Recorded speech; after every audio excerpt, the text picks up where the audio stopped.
थांब. हा video skip करी नकोस. कारण प्रत्येकाला स्वामी समर्थांचा हा संदेश मिळत नाही. कदाचित स्वामींनीच तुला हा व्हिडिओ दाखवला असेल. स्क्रोल करण्याआधी एकदा स्वतःला विचार, तू खरंच आनंदी आहेस का? रोज सगळ्यांसमोर हसतोस, पण रात्री एकटं असताना मन मात्र तुटलेलं असतं. लोकांसाठी जगताना तू स्वतःलाच हरवून बसलास.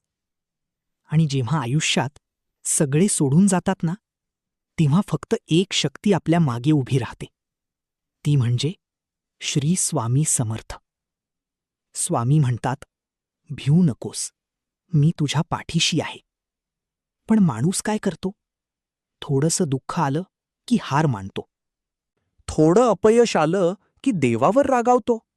अरे, ज्याला आयुष्यात मोठं बनायचं असतं त्याला परीक्षा तर द्यावीच लागते.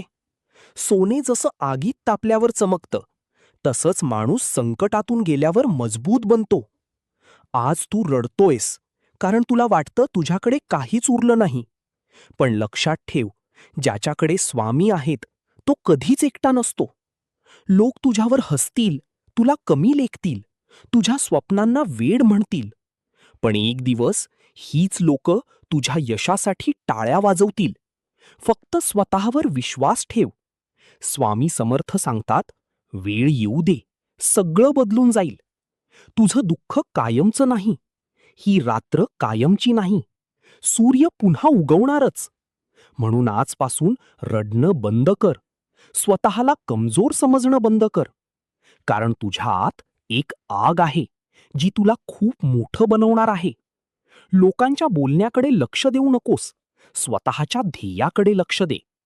जग तुला तेव्हाच ओळखेल जेव्हा तू स्वतःची ओळख निर्माण करशील. आणि लक्षात ठेव, ज्याच्या डोक्यावर श्री स्वामी समर्थांचा हात असतो ना, त्याला हरवण्याची ताकद या जगात कुणातच नसते. श्री स्वामी समर्थ.